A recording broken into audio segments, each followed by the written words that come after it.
아버지 하나님 은혜 가운데서 한 해를 살아내게 하시고 이제 연말을 앞두고 있는 가운데서 우리가 한 1년의 생애들을 잘 마무리 짓고 또 여전히 허락하시는 한 해의 삶을 잘 준비할 수 있는 그런 시간을 보내게 하시고 또 그러한 가운데서 우리가 하나님께서 역사를 통하여서 남겨주신 소중한 제2치서의 내용들을 살펴보는 시간들을 갖게 하여 주심을 감사하고요. 또 그런 시간들을 통하여서 우리가 습득하고 또 숙지하였던 것들을 우리의 삶의 지경에서 그리고 신앙의 지경에서 온전히 실천하며 그것을 통하여서 아버지께 더욱더 온전한 영광을 돌릴 수 있는 그런 인생을 살아낼 수 있도록 더욱더 함께해 주시기를 구하나이다. 이 시간에도 동일한 은혜를 허락하여 주셔서 역사를 통해서 남겨주신 그러한 참된 의미들을 잘 숙고할 수 있는 시간 되게 하여 주시옵소서. 예수 그리스도의 이름으로 기도합니다. 아멘. 오늘 11장 교회 안에 현재까지 남은 채로 오용됨으로 우리가 개혁하고자 하는 것들이라는 제목입니다. 이제 앞에 부분에서 장로교회의 기본적인 그런 7위에 관련된 그런 항목들을 대략 살펴봤고 11장 이후부터는 스코틀랜드 제2치리서가 여전히 개혁하고자 했던 바가 무엇인지 그 맥락들을 이제 설명을 하는 그런 맥락인데 이제 여기서 이제 또 중요한 부분은 특징적인 것이 그 관원들의 역할 부분들이 여기서도 다시 한번 지난 10장에서도 기독교 관원에 대한 부분이었는데 여기서도 연계돼서 관원들의 역할이 의무가 강조되는 점이 굉장히 독특하다 할 수가 있는데요. 좀 말씀 몇 부분 좀 보고 보겠습니다. 마태복음 2장 4절 보겠습니다. 4절에서 8절까지 보면은요. 잘 알고 있는 부분이죠. 마태복음 2장 4절로 8절에 보면은 헤롯 왕에 대한 그 기사가 있는데요. 왕이 모든 대제사장과 백성의 서기관들을 모아 그리스도가 어디 나겠느냐 물으니 그랬습니다. 가로되 유대 베들레헴이오니 이는 선지자로 이렇게 기록된 바 또 유대 땅 베들레헴아 너는 유대 고을 중에 가장 작지 아니하도다. 내게서 한 다스리는 자가 나와서 내 백성 이스라엘의 목자가 되리라 하였음이니이다. 이에 헤롯이 가만히 박사들을 불러 별이 나타난 때를 자세히 묻고 베들레헴으로 보내며 이르되 가서 아기에 대하여 자세히 알아보고 찾거든 내게 구하여 나도 가서 그에게 경배하게 하라. 이렇게 기록되어 있는 본문인데요. 우리가 익숙한 본문인데 여기서 이제 헤롯 왕, 그러니까 관원이죠, 그죠? 위정자가 이제 그 제사장들과 또 이제 박사들이라고 되어 있는데 아마 점성술사였겠죠. 저 먼 땅에서 온 점성술사들도 불러서 종교적인 문제를 물어보고 협의하는 그런 내용으로 되어 있죠. 그런가 하면 이제 구약 성경 또 느헤미야 13장을 한번 보실까요? 구약 성경 느헤미야 13장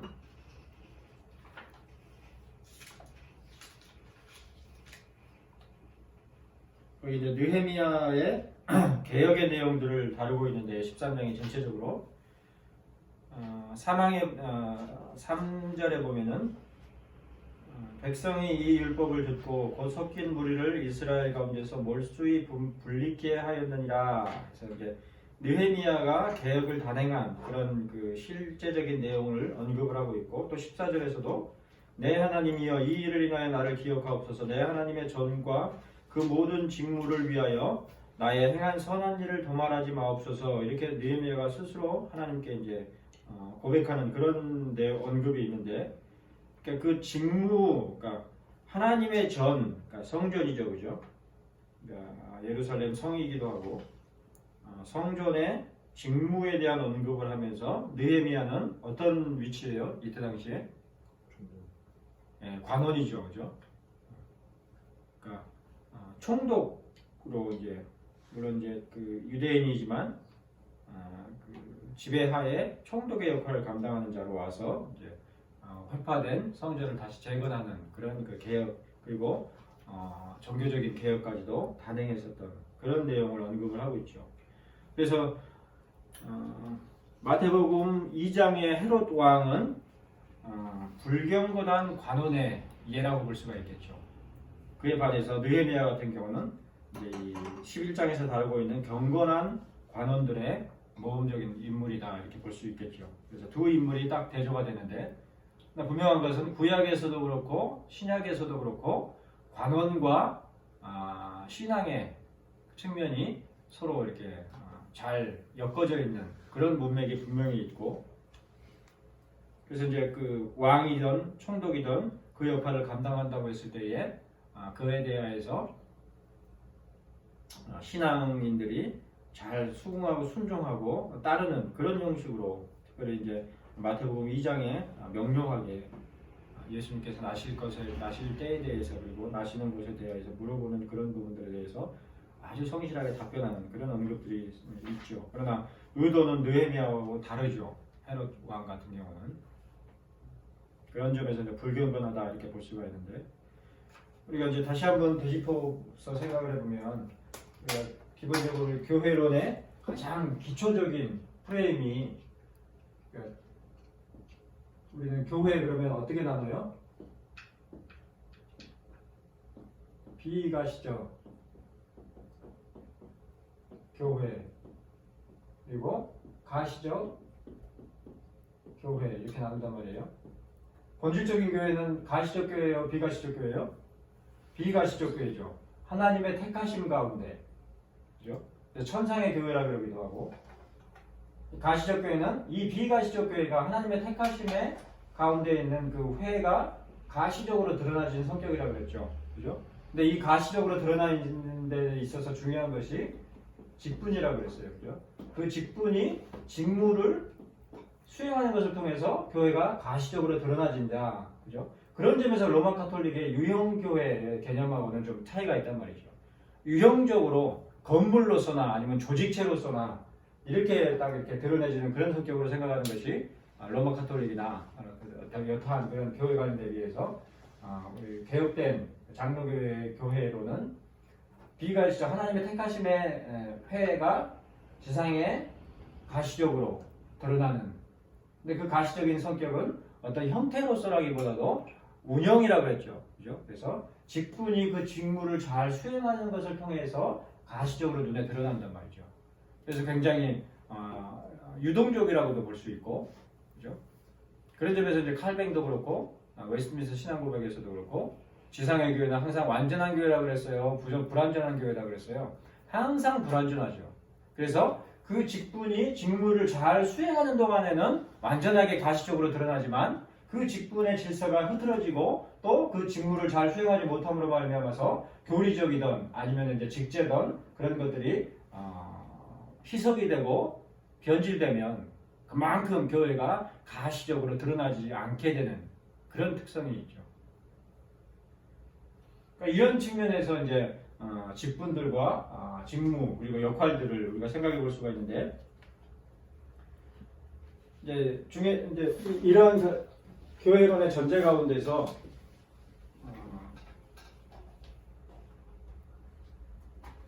이제 이 제2치서도 그렇고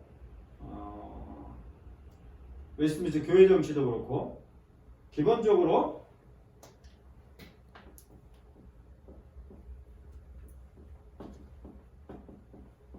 유레디비노, 하나님의 신적 권위에 근거한, 그러니까 하나님의 신적 권위니까 이 유레디비노라는 말은 우리만 쓰는 말이 아니고 이미 중세시대 로마 카톨릭에서도 오래전부터 사용했었던 용어죠. 그러니까 신적 권위 뭐 이렇게 얘기할 수도 있는데, 그 개념은 로마 카톨릭에서는 이 신적 권위가 어떻게 구현되느냐, 직제를 통해서 사제들을 통해서 구현되죠, 가시적으로. 근데 우리는 어떤 식으로 구현되느냐 했을 때에 그 가시화가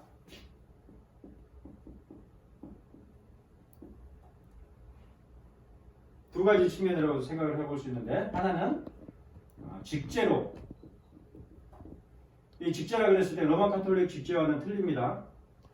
직무를 수행하는 개념으로서의 직제죠. 그 다음에 또 한 가지는 교리죠, 그죠? 근데 이게 사실 엄격하게 분리된 건 아니에요. 유기적으로 연계되어 있죠, 그죠? 다른 유레디비노로서의 교리 가운데서 또 직제가 있는 것이고, 이 직제가 수행하는 직무가 교리의 근거에서 또 수행되기 때문에 유기적으로 상관성이 있는 거죠. 어찌됐거나 이 두 가지 측면에 의해서 교회가 가시적으로 드러난단 말이죠. 이해되죠? 충분히? 그죠? 그 가시적 교회라는 것은 뭐라 그랬어요? 건물도 아니고 조직체도 아니고 그 직분들이 성경에, 그러니까 유래 디비노로서 하나님의 말씀에 충실하게 직무를 수행하는 것, 그리고 그 직무 안에는 교리가 반드시 포함되죠. 즉 하나님의 말씀의 교리가 바르게 선포되고 그 말씀의 교리에 따라서 바르게 교회가 운영되는 것을 통해서, 그죠? 이게 이제 기본적인 장로교회의 운영하는 시스템이란 말이에요. 그런데 이제 이 교리나 직제에 있어서 부패가 있을 수 있죠. 직제의 부패는 뭐예요? 로마 카톨릭과 같이 성직록 또는 뭐 권세, 그죠? 로마 카톨릭과 교황제죠. 교황제에 그런 부패가 있을 수 있고, 교리적인 부패는 어떤 식으로 이루어질 수 있어요? 이단이죠. 헤리시스. 근데 이 얘기를 꺼내는 이유는 이단 문제도 어때요? 해결하기가 쉽지 않죠. 이단의 문제. 이제 오늘날 현대 이제 기독교에서는 좀 이제 불건전한 그런 예로서 그냥 마음에 들지 않는 사람들을 이단 시비를 붙여서 이렇게 축출하는 그런 식의 이단에 대한 얘기가 아니고, 교리적인 분명한 근거를 가지고 잘못된 것을 확실하게 선고할 수 있는 그런 측면에서의 이단. 이 문제도 쉽지 않지만 직제를 개선하는 문제가 또한 쉽지가 않았어요. 그래서 이제 11장에서는 초반부의 주 맥락이 어떻게 스코틀랜드 전 유럽도 그렇고 중세 시대를 거치는 동안에 전 유럽과 스코틀랜드나 이 유럽 전역이 다 로마 카톨릭이었다가 개혁되고 있었단 말이에요. 그리고 이제 영국 같은 경우는 스코틀랜드도 마찬가지고 여왕이, 그러니까 대표적인 메리 여왕이죠. 그 왕이 로마 카톨릭 교도였던 적도 있고 또 개혁 교리를 따르는 그런 왕이 선 적도 있고, 그러나 분명한 토양은 여전히 로마 카톨릭적인 직제가 여전히 현존하고 있는 그런 상황에서 어떻게 개혁을 할 것인가, 이런 맥락에서 이제 11장이 다뤄지고 있는 거라고 볼 수가 있어요. 그러니까 그런 측면에서 관원의 역할이 반드시 있어야 하는 거죠. 왜? 안 그러면 이제 30년 전쟁이나 그런 것에서 이미 보았던 것 같은 또 100년 전쟁이나 그런 종교적인 문제를 명분으로 해서 싸움을 할 수밖에 없는, 그죠? 근데 그런 싸움을 하지 않고 중재할 수 있는 수단이 관원이죠. 위정자들이 개입을 해서 이런 부분들을 잘 정리를 해줘야 되는, 그죠? 그런 시대적인 배경 가운데서 그래서 제2질에서도 완전하게 개혁된 것들을 다 얘기하는 것이 아니고 여전히 개혁해야 될 것들에 대해서, 그래서 11장에서 그 내용을 다루고 있죠. 그래서 근데 이제 관원들의 역할이 그러면 직제와 관련된 이런 부분에서 있어서의 개혁만을 했었느냐, 또 역할이 있었느냐, 아니냐면 교리도 마찬가지죠. 알다시피 이런 교리적인 니케아 회의도 그렇고 콘스탄티노플 회의도 그렇고 에베소 회의도 그렇고 대표적으로 그런 회의들이 다 어떻게 소집이 됐다 그랬죠? 교회들이 문제의식을 느끼고 우리 모여서 이단 문제를 좀 해결합시다 이렇게 됐어요?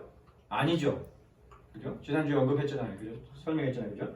황제에 의해서 니케아 회의 같은 경우는 콘스탄티누스 1세에 의해서 황제의 별궁에서, 그러니까 장소까지 제공해주고 소집을 해서 교리적인 문제에 대해서 논할 수 있는 그러한 회의를 주최를 했었고, 콘스탄티노플 회의도 로마 황제 테오도시우스 1세에 의해서 소집이 됐다 그러고, 에베소 회의도 비잔티움 황제 테오도시우스 2세에 의해서 소집된 그러한 종교 회의였어요. 그러니까 관원들에 의해서, 위정자에 의해서 회집된 교리적인 문제를 논한 그런 자리죠. 그런 회의들을 통해서 삼위일체론도 정립이 되고 기독론도 정립이 되고 또 기독론적인 삼위일체론적인 이단들에 대해서도 명백하게 정죄가 되고, 그래서 직제에 있어서나 교리에 있어서나 역사를 살펴보면 다 관원들의 역할이 있었단 말이죠. 마찬가지 그런 맥락에서 지금 11장이 다뤄진다는 거예요. 그 점을 기본적으로 우리가 숙지를 하고 11장을 들어가는 겁니다. 자, 1장에 보면 경건한 관원들의 의무는 하나님의 자비로 그분의 말씀 선포를 허락하고 참된 성례를 집례하도록 하는 현재의 자율권을 유지함과 같이, 여기 자율권이라고 그랬죠, 그죠? 교회의 자율권이 그 이전에는 없었단 말이에요. 교황에게 있었단 말이에요. 또 에라스토주의 같은 경우는 왕에게 있는 그런 형태죠. 근데 그렇지 않고 교회 자체에 그러한 자율권이 부여되고 유지함과 같이, 마찬가지로 교회 안에 여전히 남은 채로 오용되어 온 모든 것들을 제거하고 순전하게 하는 것 또한 포함한다. 그러니까 집제의 개혁도 경건한 관원들의 의무다, 이렇게 1항에서 언급을 하고 있습니다. 거기 설명 보시면 앞서 10장에서는 경건한 그리스도인 관원들에게 교회의 자율권을 보장하고 보호하며 말씀의 온전함이 유지되도록 하고 교회의 재산이 오용되는 것을 막도록 하는 관원들의 역할을 당부했다. 11장 1항에서는 그에 더하여서 교회 안에 여전히 남은 채 오용되어 온 모든 것들을 제거하고 순전하게 하는 것 또한 경건한 관원들의 의무라고 명시하고 있다. 나중에 뒷부분에서 다루겠지만 이 부분이 관원들의 역할이 중요한 것이 교회의 재산과 관련된 부분에 있어서도 이제 분배와 조정이 필요했기 때문에 그래요. 알다시피 중세 시대 로마 가톨릭이 갖고 있는 그 교회의 재산이라는 것은 엄청났단 말이에요. 왕보다도 더 많은 재산을, 국가보다도 더 많은 재산을 소유하고 있었죠. 유증에 의해서. 그러니까 죽으면서 교회에 기부하는 거예요. 재산을. 땅을. 그래서 왕이 실질적으로 그 권한을 행사할 수 있는 땅보다 교회가 권한을 가지고 소유권을 갖는 그런 땅이 더 많았어요. 영주들의 땅 대부분도 다 교회의 소유일 정도로. 그런 시대를 거치면서 여전히 16세기에도 종교개혁 시대가 진행이 되고 있었어도 여전히 그런 상태가 유지가 됐단 말이에요. 왜 그러겠어요? 메리 여왕같이 가톨릭 교도 왕이 됐을 때는 가톨릭 교도의 입장에서 다 정책이 펼쳐졌기 때문에 그 시스템이 그대로 있었던 것이죠. 프랑스 같은 경우는 어때요? 아주 강력한 가톨릭 국가였죠. 그래서 프랑스 신앙 고백이 작성되고 프랑스 교회 정치가 수립될 정도로, 그래서 유럽 대륙 중에서도 프랑스가 가장 초창기에 그런 개혁된 교회의, 장로 교회의 그런 그 시스템이 구축이 됐음에도 불구하고 위그노라고 그러죠, 그죠? 대대적인 박해 가운데서 다 토벌돼 버리는 그런 정도로 뿌리 깊은 로마 가톨릭 국가였단 말이죠. 심지어 프랑스 같은 경우는 어때요? 교황을 갈아치울 정도로 막강한 위세를 갖고 있는 가톨릭 국가였단, 로마 가톨릭 국가였단 말이죠. 그리고 그런 영향력들이 여전히 사회 곳곳에 전속해 있었던 것이죠. 그런 부분들을 하나하나 개혁해 나가야 한다. 근데 그 개혁해 나가는 데 있어서 어때요? 교회 갖고는 안 된단 말이에요. 분쟁이 일어나고 싸움이 된단 말이에요. 종교적으로 분쟁이 돼서 싸움이 일어난 경우 어때요? 엄청난 그런 역사들이 있었죠. 그래서 관원들의 역할이, 중재할 수 있는 역할이 아주 중요하고, 특히 기독교 관원들의 역할이 아주 중요했던 것이죠. 자, 조금 내려가시면은 이제 아래쪽에 1579년의 총회는 제임스 6세에게 하나님께서는 당신의 유일한 수단으로 선택되는 것을 싫어하십니다. 당신 마음대로 하는 것을 싫어하십니다. 하면서 하나님께서는 교회를 온전히 자유롭게 할 수 있도록 적절한 계기를 제공하면서 부패를 제거하기 위해 그의 말씀에 요구함과 같은 그러한 질서를 교회 안에 유지하며, 그리고 그것이 오래도록 항구적으로 유지되도록 하기를 원하신다 그랬습니다. 그러니까 총회나 교회제도, 노회제도가 잘 실행될 수 있도록 왕의 역할이 중요하다, 그런 맥락이죠. 자, 두 번째 항에는 그러므로 섬김의 직책이 아닌 로마 가톨릭의 칭호를 사람에게 허용하는 것, 또한 개혁된 그리스도 교회 안에서 직무를 갖지 않는 것. 자, 우리 기본적으로 장로교회, 개혁된 교회에서는 어때요? 직분은 어떤 개념이라고 그랬어요? 직무를 수행하는 것이 자가 직분이란 말이에요. 직무가 있기 때문에 직분이 있는 것이란 말이에요. 그래서 직무가 없이 직분은 존재할 수 없는 거죠. 그래서 원칙적으로 명예, 명예 뭐 땡땡, 그다음에 뭐 공로 뭐 땡땡 이런 건 다 불가능한 거죠. 근데 이제 그런 점에서 오늘날 시대는 퇴행되어 있는 건 그런 부분들이 아주 많죠. 그런 것들이 대표적인 흔한 오용들이다. 그래서 칭호의 문제, 그 다음에 직무를 갖지 않는 직분의 문제를 이 항에서 언급을 하고 있죠. 근데 그 설명 부분에 보면 성직록을 받으면서도 정작 목회적인 사역을 감당하지 않은 로마 카톨릭의 직제들, 지금도 로마 카톨릭 그 바티칸에 가보면은 어떤 그 직무를 수행하지 않는데 직봉을 받으면서 그렇게 있는 사제들이 많죠. 그렇죠? 여기서 직무라는 것은 목회적인 직무를 얘기하는 거예요. 회중을 감당하는 그런 측면들을. 그렇죠? 뭐 사무직 비슷하게 어떤 그런 업무를 보는 그런 자들도 있으니까. 또 219쪽에 보면 목회사 중반부에 두 번째 패러그래프에 목회 사역을 통해 회중을 섬기지 않으면서도 유지하고 있는 직책들 설명이 나와 있죠. 그러므로 여기 이 항에서는 섬김의 직책이 아닌 로마 카톨릭의 칭호를 사람에게 허용하는 것이 바로 흔한 오용들이다 그랬습니다. 세 번째 패러그래프에서는 이제 중반부에 한 사람이 2개 혹은 그 이상의 직책을 맡기도 하는 폐단 가운데 있었다. 로마 카톨릭에서는 그런 게 많았죠. 고위 성직자 제도라고 그러죠. 고위 성직이 되면 자기가 갖고 있는 그 직분에 더해서 다른 직분명을, 그래서 수도원장이기도 하고 뭐 추기경이기도 하고 주교이기도 하고 그런 막 여러 가지 칭호를 갖고 있는 그런 직분의 예가 흔하게 찾아볼 수 있었죠. 칼뱅에 따르면 그런 폐단에 대해서 그레고리우스조차도 한 사람이 수도사와 성직자를 함께 맡고 있는 것은 두 직분이 서로에게 방해가 되기 때문에 적절하지 않다는 것에 근거하여 수도원장이 된 자들은 그 외의 직분에서 떠나라고까지 말했다고 한다. 그러니까 이중직의 문제가 사실은 여기에까지 근원을 두고 있는 거죠. 단순히 신학교 교수와 목사를 동시에, 목회 직분을 동시에 감당할 수 없다. 그런 정도만 우리는 생각을 했지만, 현실적으로 근데 사실 개척교회 목사들 같은 경우는 목사지만 생계 문제를 위해서 직업을 갖지 않을 수 없지 않느냐. 우리는 이런 식으로 이제 그 이중직 문제를 접근을 했지만, 역사적으로 보면 이러한 배경 가운데서 이중직의 문제가 이미 중세 시대도 그렇고 정교개혁 시대부터 다 유래했었던 그런 문제란 말이에요. 이런 관점에서 두 직분을 또 두세 직분을 심지어는 서너 직분을 혼자서 맡는 것은 성경적이지 않다. 이런 비판이 이미 있었던 거죠. 왜 그래요? 뭐 때문에 그래요? 직분은 뭐라 그랬어요? 직무 없는 직분은 없다 그랬죠. 그죠? 그런데 그 직무를 내가 직분을 2개, 그러니까 목사면서 또 치리장로도 자기가 독점적으로 다 한다. 그러면 어때요? 목사 직무를 수행하는 동안에는 치리장로로서의 직무를 수행할 수 없잖아요. 그죠? 근데 항존직이잖아요. 둘 다. 그죠? 항상 교회에 필요한 그런 직분이란 말이에요. 이런 측면에서 공유할 수 없고 다 가질 수 없는 거죠. 그러니까 장로교회는 기본적으로 분업이라고, 물론 이제 분업이란 말이 좀 어폐가 좀 있지만은 굳이 설명을 하자면, 그래서 독재가 아주 경계 대상이에요.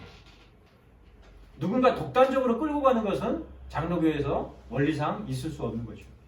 그런데 어때요? 현실에 보면 흔하게 찾아볼 수 있죠. 보통 그 독점권이 누구한테 주어집니까? 목사에게 주어지죠. 그러다가 그 목사가 은퇴하면 누구에게 주어져요? 치리장로들에게 주어지죠. 그래서 치리장로는 어떤 시로는 그거 안 놓죠. 그래서 이제 그때부터는 좀 심한 얘기로 목사 갈아치우는 그런 교회에도 비일비재하게 되죠.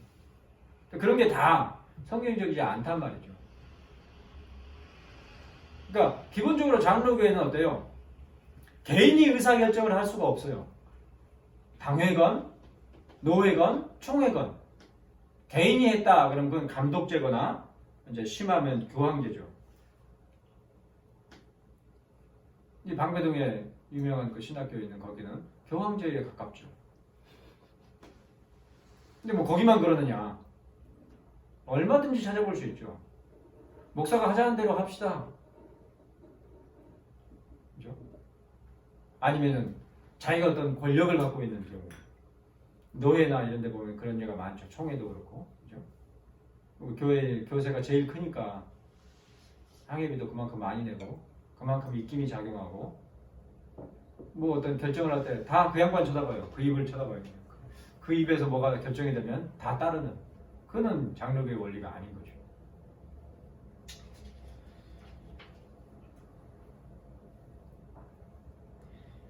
자, 사망 오늘 다룰 항이 많아서 빨리빨리 좀 진행을 해야 될 것 같은데요. 거기 220쪽에 각주 124번에 보면 목회직이 아닌 직무로서 사례를 받기까지 하는 모든 직책들, 이제 중세 시대에 만연돼 있었는데, 그럼 중세 시대만이냐? 오늘날도 그런 예를 많이 찾아볼 수 있죠. 특히 총회 조직에서. 그렇죠? 근데 기본적으로 총회는 어때요? 아는 사람은 다 알고 모르는 사람은 여전히 모르는데, 총회는 임식이고요. 어셈블리예요. 어셈블리. 그죠? 그 회의가 소집될 때만 필요한 것이고, 상시적으로 어떤 역할을 수행하는 것은 어떤 사무적인 어떤 결정을 내려서 그 결정을 집행을 해야 되는데, 실행을 해야 되는데, 실행하는 데 있어서 행정적으로 어떤 역할이 필요할 수 있어요. 사무 재반을 수행해야 되는 그런 부분을 그냥 하는 것이지, 상시적으로 임원부 부서가 딱 정해져 있어가지고 상시적으로 활동하는 그런 방식은 원래의 장로교의 원리가 아니죠. 당회와 노회까지만 상시적으로 운영되는 것이, 그게 그런 측면에서 총회적인 조직에서 그 유급을 받으면서 지금 그 사례를 받으면서 직무를 수행하는 그런 예들은 이런 그 중세 시대 때부터 있었던 그 이런 그 목회직이 아닌 직무로서 사례를 받는 그런 예에 근접해 있는, 그래서 개혁해야 될 그런 측면이죠.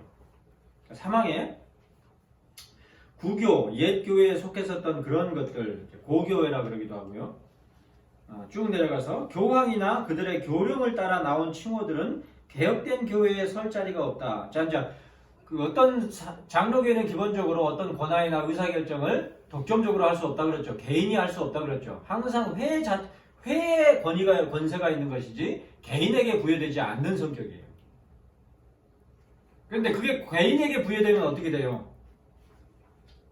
당연히 권력이 생기죠. 그 권력은 어때요? 명령을 하게 마련이죠. 그래서 그 명령권에 의해서 직분도 만들어 버린단 말이에요. 부서도 만들고 조직도 만들고, 그죠?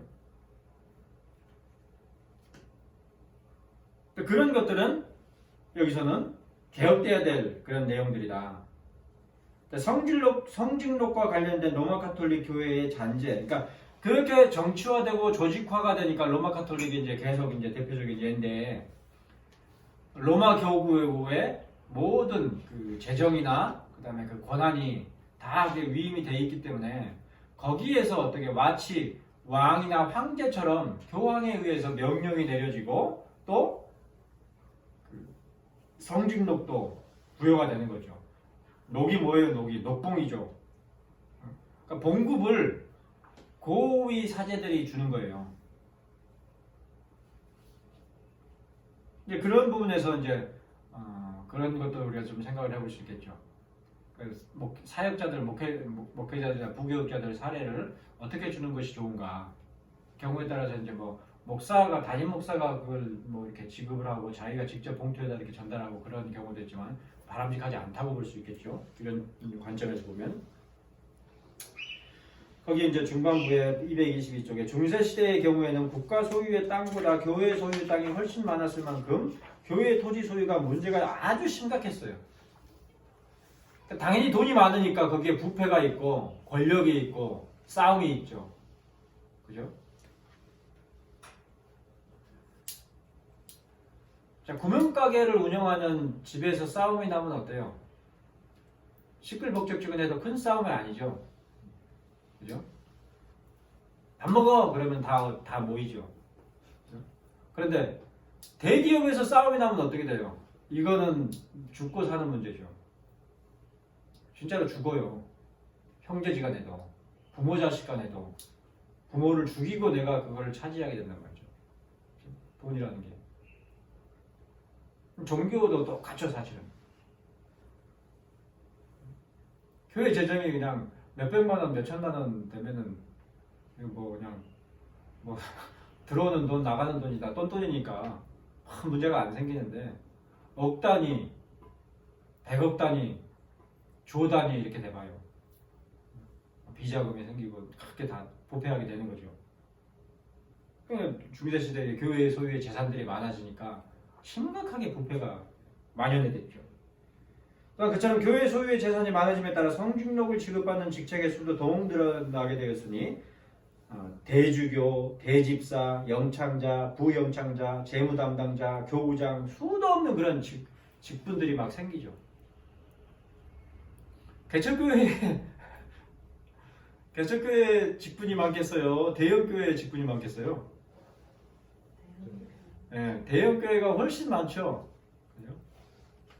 직원 그러면 뭐 행정직원, 뭐 그다음에 기술직원, 뭐 영선부, 뭐 저도 다녔던 교회가 대형교회였는데 뭐 기관실을 근무하는 직원, 목공하는 직원, 행정직원, 또 교육자실에 이제 부목사, 전도사, 강도사, 또 원로목사, 은퇴목사, 명예, 뭐 수도 없지 않죠. 근데 작은 교회는 어때요? 그게 다 이제 본인이 의도하지 않게 다 목사 몫이죠. 그죠? 그런 게 이제 좀 비유가 그렇지만, 그러니까 중세 시대에 돈이 많아지고 규모가 커지면서 교회가 그냥 똑같은 부패가 그렇게 만연돼 있었다는 것입니다. 그래서 나중에는 그처럼 다양한 직책들에 대한 추천이 광범위하게 이루어졌고 그 추천에는 추천자에 대한 사례 혹은 공천원금이 전제되어 사실상 매반매직과 다름없는 성직매매까지도 이루어졌었던 것이다. 지금도 현실도 똑같죠. 대형교회가 되면 어때요? 거의 아니면 이제 대형교회라고 해도 아직 그 정도까지는 좀 암암리에 이루어지는데 이제 뭐 교회가 지금은 이제 포화 상태가 되니까 이제 담임 목사를 가는 게 보통은 이제 돈이 관여가 되죠. 그런 것들이 다 이미 이 시대에 만연돼 있었더라는 거예요. 그러나 칼케톤 공의회는 목회할 의무가 없는 임직을 해서는 안 된다 이렇게 분명히 결의를 했었고 칼뱅에 따르면 그 결의는 임명된 자에게 어떤 직분을 맡기게 되면 그는 반드시 그곳에서 직무를 수행해야 한다는 것이었다. 그러니까 규모가 커지니까 돈이 이제 있게 되니까 거기에 이제 지불해줄 수 있는 능력이 생기고 그러니까 지불해줄 수 있는 능력이 생기니까 지불할 수 있는 항목을 만드는 방식으로 직분들이 자꾸 세워지는 그런 역사가 있었던 거죠.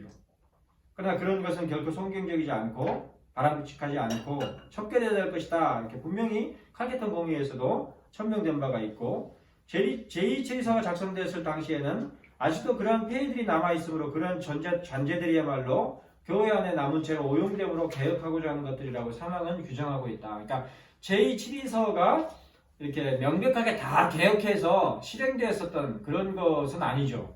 여전히 이렇게 11장에서 다루고 있는 바와 같은 개혁해야 될 내용들이 있었는데 그런 측면에서 제2치리서를 따라서 우리가 개혁한다 그랬을 때에 대부분 반대하는 그 논리가 비슷하죠.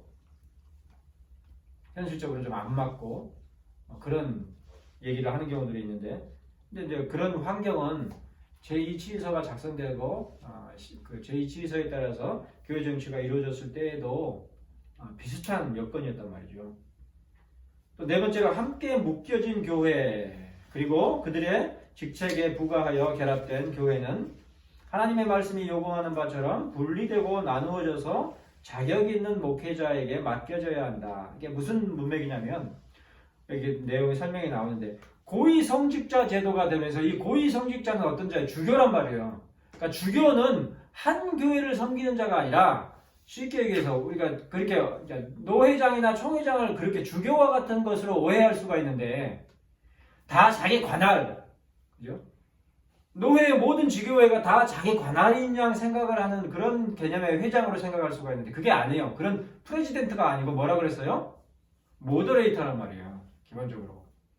총회장도 그렇고 노회장도 그렇고. 그러니까 그 회의를 위해서 회의를 주관하는 중재하는 그런 자로서 있는 것이지 관할권이어가지고 노회에 속한 모든 교회들을 내 관할이다 이런 개념이 아니란 말이에요. 근데 중세 시대에 주교들은 고위 성직자들은 그랬단 말이에요.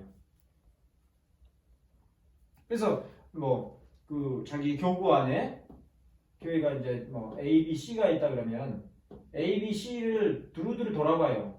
감독의 기능을 하면서 그러면서 이제 문제들을 다 자기가 결정해요.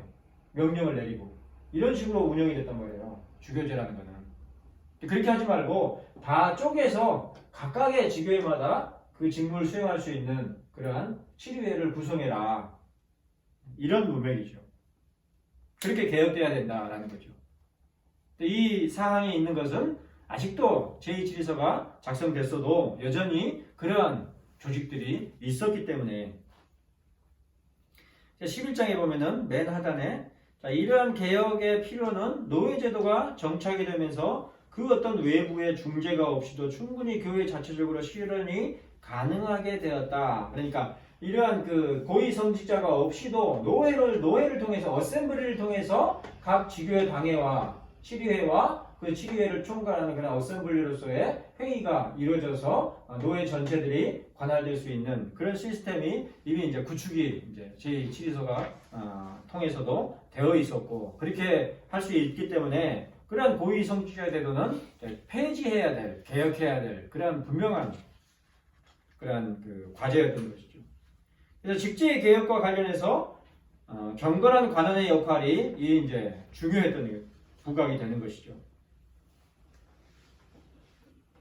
그처럼 이제 직제 개혁과 관련해서 경건한 관원의 역할이 요구되었던 것과 달리 개혁된 직제의 정착 가운데서 교회 자체적인 개혁이 이루어지도록 하고 있다. 그러니까 무슨 말이냐면 이런 시스템을 구축하는 동안에는 관원의 역할이 필요해요, 안 필요해요? 필요하죠.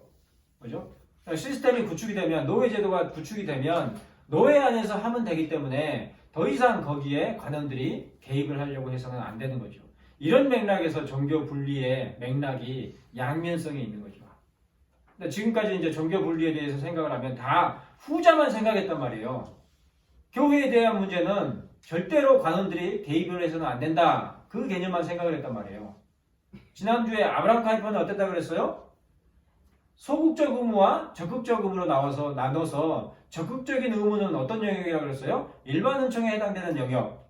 그죠?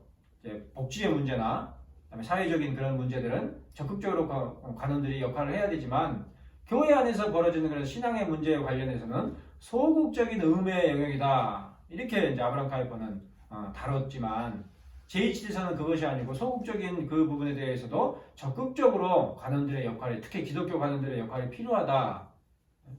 그렇게 지금 다뤄지고 있다는 것이죠. 그런 측면에서 실제적으로 양면성이라는 두 측면이 있는 거죠. 관원의 역할에 있어서. 그래서 노예제도가 정립이 되지 않았을 때는 노예제도를 정착시키고 구축을 하는 그런 데 있어서 관원들의 역할이 필요한 것이고 아울러서 그것이 잘 구축이 되고 정착이 되었을 때는 관원들의 역할이 개입하지 않는 쪽으로 빠져야 되는 거죠. 두 측면이 있다는 것을 생각을 해야 되는데 이런 측면에서 기독교관의 역할은 제한적으로 적극적이고 적극적으로 제한적이다 이렇게 생각할 수 있는 거죠. 제한적으로 적극적이라는 것은 직제의 개혁을 위하여서 관원들의 역할이 필요하다. 그리고 적극적으로 제한적이라는 말은 그러나 그러한 그 개혁이 단행이 됐을 때는 더 이상 개입하지 않는 쪽으로 빠져 있어야 하는. 웨스트민스터 총회 같은 경우도 어떤 예예요? 그 회의를 소집을 의회가 했죠. 관원들에 의해서. 의회가 소집을 했고 그러나 그 의회가 소집된 그 회의에 실질적인 회의의 주체는 누구였어요? 관원이 아니라 관원들은 그냥 참관만 했던 것이고 다 목회자와 신학자들에 의해서 회의가 이루어졌단 말이에요. 그리고 결정도 목회자와 신학자들에 의해서 결정이 됐고 그것에 대하여서 비준하고 인준하는 것은 또 관원의 역할이 있었고 이런 점에서 굉장히 유기적으로 서로 연계가 되어 있는 거죠. 이런 맥락을 잘 이해를 하고 그런 그 시스템을 바르게 이해를 했을 때에 이제 오늘날 시대에는 그러면 관원의 역할이 어떤 역할인가 혹은 어떤 의미에서 종교 분리를 우리가 생각을 해야 되는가 그런 측면들도 조금 더 심도 있게 논의할 수 있게 되죠.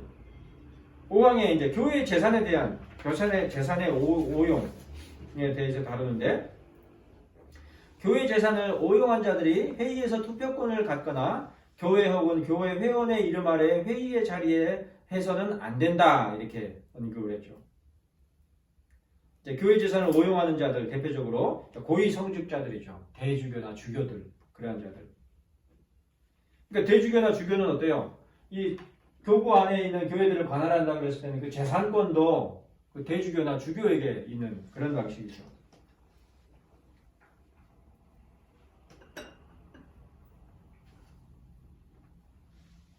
설명 부분은 이제 또 살펴보시고 6항에 자 이런 자들은 누구예요? 주교나 대주교죠. 고위 성직자들. 그런 자들은 5개, 6개, 10개 혹은 20개의 교회 혹은 그 이상의 영혼들을 맡은 모든 자 그리고 그 가운데 있는 재산을 즐기는 자들이 있었는데 결코 이 복음의 빛 가운데 있는 것이라 할 수 없으니 그러한 것은 결코 성경적이지 않으니 이는 교회 개혁을 조롱하는 일이기 때문이다. 감독죄를 명백히 반대하는 거죠. 근데 이제 이게 그 큰 규모로서 이제 다루고 있는데 작은 규모로서 이제 오늘날은 개교주의가 너무 만연돼 있어서 거의 이제 노예 시스템 형태만 남아 있죠. 그죠? 모양만 남아 있고 이런 노예 제도의 그 아까 얘기했던 기본적인 이를테면 회장은 프레지던트가 아니라 체어맨이 아니라 모더레이터다. 그런 개념도 잘 모르고 그리고 외면하고 있고 또 총회는 임시기구다. 어셈블리일 뿐이다. 그런 부분에 대해서도 여전히 개혁이 소원하고 요원하고 노회에 있어서도 마찬가지죠. 회의를 통해서 결정해야 된다는 그런 부분에 대해서도 여전히 요원해서 어떤 장악하려고 그러고 영향력을 행사해서 내 발언이면 두 날개든 세 날개든 네 날개든 내가 하자는 대로 하자 이렇게 되는 그런 형국이죠. 안 된단 말이에요. 객관적으로 회의를 통해서 논의해서 그 회의라는 건 뭐예요? 회의의 원리는 동의와 제청이죠. 그건 회의가 아니죠. 다 모였어? 이번 안건은 뭐냐면 이런 안건인데 이렇게 되기를 원해요. 그렇게 갑시다. 이건 회의가 아니죠. 회의는 뭐예요? 이번 안건이 날개에 대한 얘기입니다. 논의해봅시다. 그래서 논의를 해서 성경적인 근거에 의해서 이게 성경적인가 논의를 했어요. 그래서 전체적으로 의견이 모아졌어. 성경적이라고 볼 수 없겠네요. 그러면은 불가하는 쪽으로 결정을 합시다. 이렇게 돼야 되는 게 회의죠. 근데 우리는 그렇게 잘 못하죠. 노회도 그렇게 못하고 지교회에서도 잘 그렇게 못하죠. 그냥 한 사람이 끌고 가야 돼요. 주장자 우리는. 그건 장로교의 방식이 아니란 말이에요. 자, 6항과 관련해서 제1치리서는 지역 순회 감독의 운영을 임시적인 제도로서 그러니까 제1치리서까지는 지역 순회 감독 슈퍼인턴던트를 허용을 했어요. 그런데 이제 제2치리서에서는 그걸 없애죠. 왜 없었다고 그랬어요? 노회 제도가 정착이 되어 가고 있었기 때문에 노회에서 할 역할이지 지역 순회 감독이 해야 될 역할이 아니다. 네, 후반부에 이제 다른 항목에서 나오는데 그럼 이 지역 순회를 누가 했느냐? 지역 순회 감독 한 사람에 의해서 행해진 것이 아니라 노회의 시찰권으로서 이루어지는 방식으로서 수행이 됐었죠. 자, 또 목사들의 동등성 원칙을 바탕으로 함을 분명하게 명시하고 있었으나 그럼에도 불구하고 그 직은 일시적이자 자, 지역 순회 감독 왜 배척이 되느냐? 목사 교직의 동등성에도 위해가 저촉이 된단 말이에요. 교직의 동등성이 직분의 동등성이 뭐예요? 감강도사님. 목사는 못해. 목사는 그죠? 목사 위에 목사 없고 목사 밑에 목사 없다. 장로 위에 장로 없고 장로 밑에 장로 없다. 집사 위에 집사 없고 집사 밑에 집사 없다. 그죠? 목사, 장로, 집사 그 순이 아니다. 그런 개념이죠. 그죠? 근데 뭐 지역 순회 감독이라는 건 감독이라는 건 기본적으로 위에 있잖아요. 관할하는 자잖아요. 그러니까 벌써 위배되는 거죠. 그래서 명목상의 감독에 대해서도 스코틀랜드 총회는 그러한 자들을 지역순회 감독이나 시찰자로 규정했다. 그래서 이런 것이 나중엔 지교회의 시찰 기능으로. 그런데 이제 폐지한 건 아니죠. 그 역할을. 지역순회 감독이 없어져서 지역순회 감독이 했던 그 역할이 그 기능이 장로교회에 없어졌느냐 그건 아니에요. 이제 6항과 7항을 우리가 함께 생각을 해야 될 주제를 이제 다루는데 7항에서는 그리고 보다 더 커다란 불편함을 제거하고자 이렇게 쭉 나와 있는데 이 시간 관계상 다 꼼꼼하게 살피는 좀 어렵고 두 6항과 7항을 연계해서 우리가 생각해야 될 것이 장로교회의 독특한 성격이 무엇이냐 요 점을 이제 알아야 되는데 자 지역순회 감독과 관련해서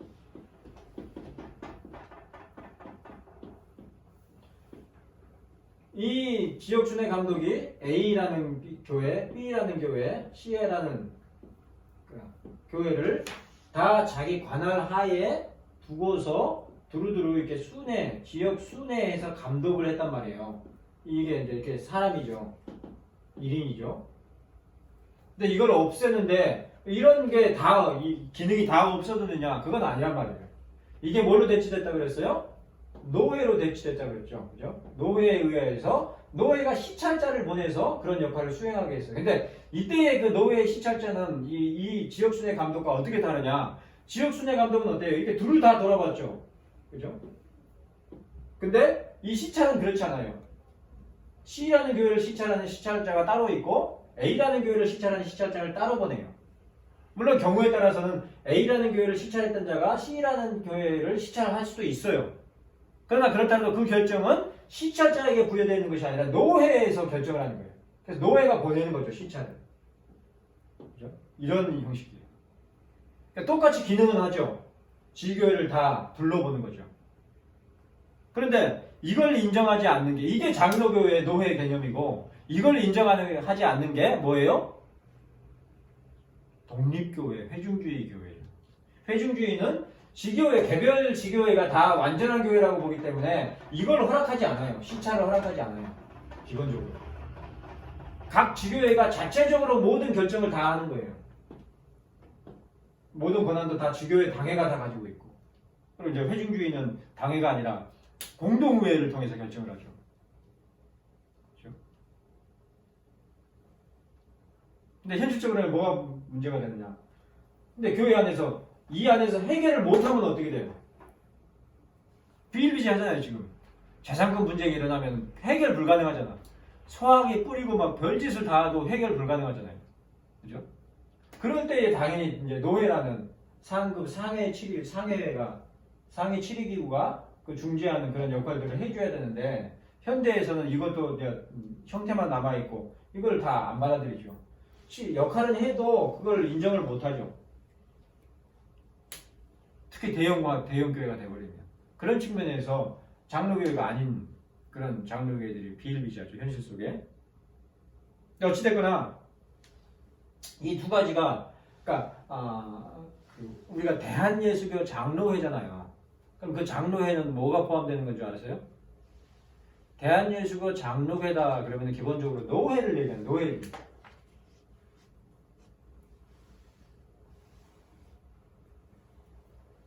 그러니까 이러한 치리회를 장로회라 그러는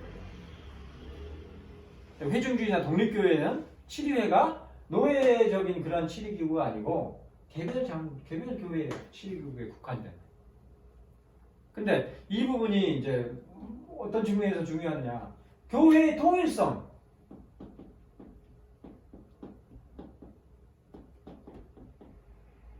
필입니다, 제가. 자, 독립교회나 회심주의 교회는 교회의 통일성의 구축이 이루어지기가 쉬울까요? 어려울까요? 어렵죠. 교리의 일치가 있다고 해도 교리의 일치도 사실은 어려워요. 왜? 우리는 그 교리가 좀 안 맞다. 우리 체질이 아니다. 우리는 웨스트민스터보다는 다른 교리가 더 좋다. 그럼 어떻게 할 거예요? 뭐 기본적으로 그런 전제인데, 그죠? 그러니까 교회 통일성은 뭐니까 그 가톨릭 교회라 그러죠. 로마 가톨릭이 아니라 가톨릭 교회, 공교회성이라 그러기도 하고. 그러니까 그런 측면에서 교회는 어때요? 하나예요. 그죠? 참된 교회는 몇 개입니까? 지금 참된 교회가 여러 개 있어요. 한국에도 교회 이름이 참된 교회예요. 그런 교회가 몇 개 있어요. 부담스러워서 나 같으면 그 명칭을 못 쓸 것 같은데 참된 교회인데 맨날 싸우고 있으면 얼마나 창피해요. 그잖아요.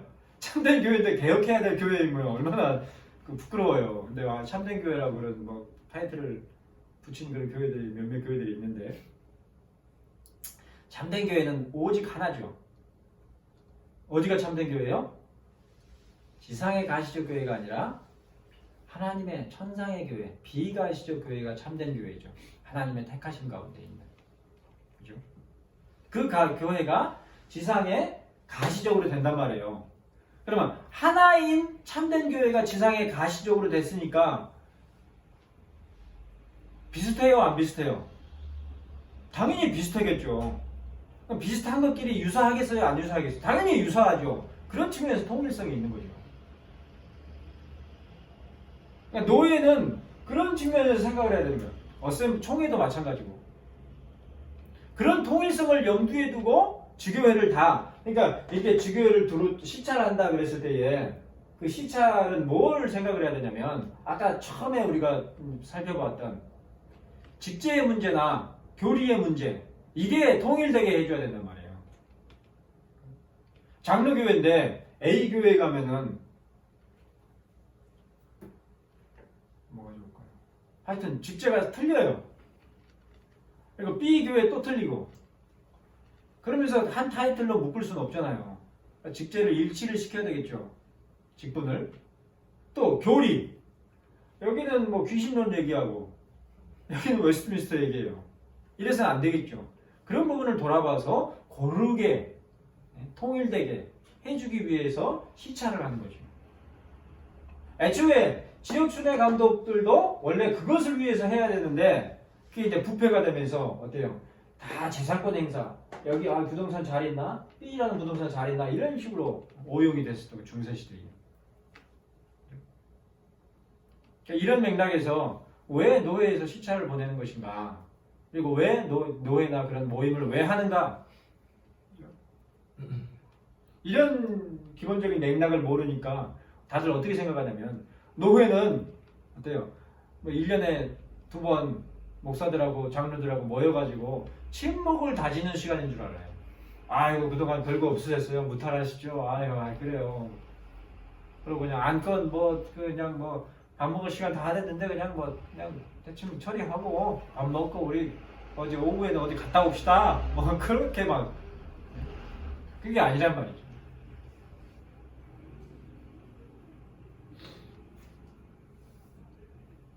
자, 그런데 이제 후반부 나아가는데 그 7항의 아래쪽에 보면 추미련에 대한 설명이 나오죠. 추미련에서는 스코틀랜드 로마 가톨릭 교회 재산에 대해서 3분의 1세를 부과하여 국고로 삼고 나머지 3분의 2로 로마 가톨릭 교회와 스코틀랜드 장로교회 성직자들의 생활을 위해 사용했다. 그러니까 이때 당시에 그 로마 가톨릭 교회가 갖고 있었던 그런 재산이 있단 말이에요. 물적 부동산도 있고 동산도 있고 그랬단 말이에요. 거기에 대한 그 재산 관리를 어때요? 개신교가 이제 로마 가톨릭 교회에서 구교죠. 구교에서 신교로 바뀌는 그런 어간에 이거를 이제 그 구교인 로마 가톨릭 교회가 갖고 있는 그런 재산을 스코틀랜드와 같은 그런 종교개혁의 그런 지대에서는 구교가 이제 받아들이지 않고 그러니까 개신교 이제 장로교 개혁교회로 이제 바꿔졌단 말이에요. 그러니까 이제 그러니까 이 용인하는 교회는 이 개신교회지 로마 가톨릭 교회가 아니란 말이에요. 그죠? 로마 가톨릭 교회가 갖고 있었던 그런 재산들에 대한 정리가 필요했는데 이거는 구교와 신교 간의 분쟁이 하게 되면 싸움밖에 안 일어난단 말이에요. 그죠? 이게 원리가 이제 유사한 게 뭐냐면 개별 교회에서 A라는 교회와 B라는 교회 이게 이제 약간 분쟁이 생겼어요. 뭐 무슨 전도의 문제 때문에 그랬던지 하여튼 뭐 뭔 문제로 분쟁이 생겼어요. 그러면 두 당사자 간에 해결을 할 수도 있겠죠. 근데 그러기는 쉽지 않죠. 문제가 생겼어요. 그래서 서로 타협이 안 돼요. 중재가 안 돼. 그러면 외부의 개입이 필요하겠죠. 그죠? 그런 때 이제 노회가 기능을 하거나 아니면은 이제 후반부에 또 나오는 부분이긴 한데 하여튼 이런 역할이 중요한 거죠.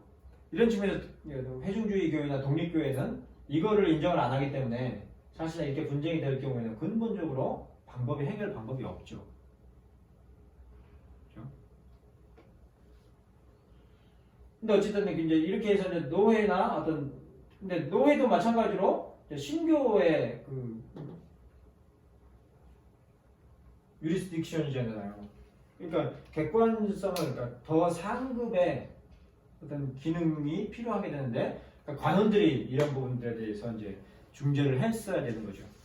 근데 그때 이제 관원들 여기 이제 추미로는 뭐에 관심이 있었느냐? 로마 가톨릭의 재산이 많은데 그 중에 3분의 1을 우리만 3분의 1만 차지해도 어디야? 자, 10,000원에서 3분의 1이면 어때요? 한 3,000원 좀 넘죠? 그럼 많이 있어도 그만 없어도 그만 아니에요. 그죠? 근데 1,000억에서 3분의 1이면 얼마예요? 300억이죠. 그럼 뭐 있어도 그만 없어도 그만이에요? 어제가 난 사람들은 어때요? 야, 그냥 300억만 해도 어디야? 그래, 나머지 600억은 당신들이 알아서 하시오.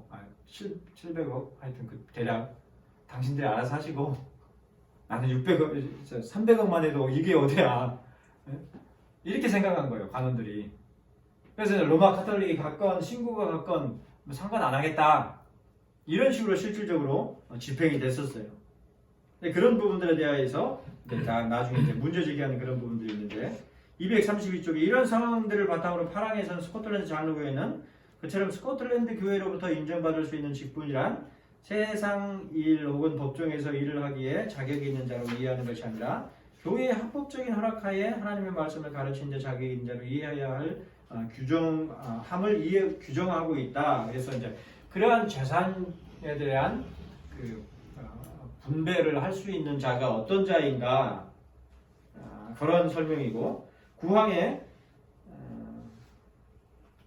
너무 제가 빨리 진행하나요? 이해는 다 되죠? 설명되는 부분이. 그다음에 구항에는 이제 감독들에 관해서는 목회자들과 모두 동일하다. 자, 감독 그러면은 이 말은 무슨 말이냐면 감독이나 축구하는 그 선수나 똑같다 그 말이에요. 근데 우리는 일반적인 감독은 어떤 개념입니까? 감독하고 선수라고는 분명히 다르죠. 옷부터 틀리잖아요. 감독은 정장 입고 있고 운동선수들은 반팔에 반바지 입고 있잖아요. 그죠? 근데 이제 여기서 얘기하는 감독은 그게 아니란 말이에요. 목회자들과 모두 동일하다. 그래서 그 명칭은 우월함과 주권의 명칭이 아니라 살펴보는 직무의 명칭이기 때문이다. 워치맨이란 말이에요. 그죠? 그러니까 감독한다 그랬을 때 그 감독한다는 것은 위에서 지켜보고 다스리는 그런 역할인데 다른 것은 아니란 말이에요. 목사일 뿐이란 말이죠. 그에 반해서 고위성직자 개념은 주교 개념은 뭐예요? 그야말로 감독이죠. 일반 목사가 아닌. 그것에 대해서 명백하게 구항에서 반대하는 그런 언급을 하고 있고